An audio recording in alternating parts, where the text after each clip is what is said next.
High, আমি রিমা। সবাইকে আমার ভিডিওতে ওয়েলকাম।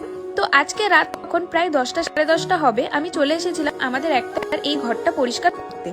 উপরে বোন ডিনার বানাচ্ছিল আর আমি ভাবলাম বসে থেকে কি লাভ, বরং নিচে এসে একটু ঘরটাকে গুছিয়ে দিই। আর এই ঘরটার সঙ্গে কিন্তু জড়িয়ে আছে অনেক স্মৃতি। দোতলায় শিফট হওয়ার আগে আমরা এই ঘরেই থাকতাম। আমি আর বোন এই রুমে, আর পাশের ছোট্ট ঘরটায় থাকতো বাপি। এখন আমরা সবাই দোতলায় শিফট হয়ে গেছি, কিন্তু এই ঘরে ঢুকলেই পুরোনো দিনগুলো হঠাৎ করেই মনে পড়ে যায়।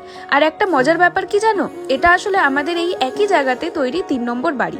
আমি যখন খুব ছোট তখন এখানে টালির ঘর ছিল। তারপর বোন হওয়ার সময় সেই বাড়িটা ভেঙে দোতলা করা হয়, আর 5 বছর আগে পুরো বাড়িটা আবার ভেঙে নতুন করে কাজ শুরু হয়েছিল। কিন্তু সব কাজ একসাথে শেষ হয়নি, অনেক কারণেই মাঝপথে থেমে গিয়েছিল। তখন বাথরুমটাও ঠিকভাবে তৈরি ছিল না, তাই পরিস্থিতির জন্য আমাদের এই একতলাতেই শিফট হতে হয়েছিল।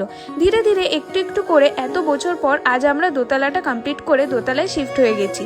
আর সত্যি বলতে কি, এটা বাড়ি বানানো শুধু ইট সিমেন্টের ব্যাপার না, এর পেছনে থাকে অনেক অপেক্ষা, অনেক স্যাক্রিফাইস আর অনেক ধৈর্য।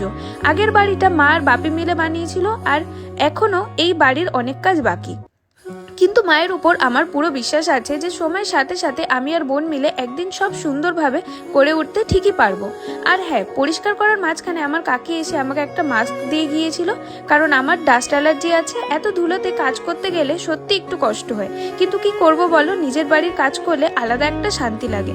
তো গল্প করতে করতে আর ঘর গুছাতে গুছাতে দেখো কাজটাও মোটামুটি হয়ে গেল। দেখা হবে আবার পরের ভিডিওতে। টাটা।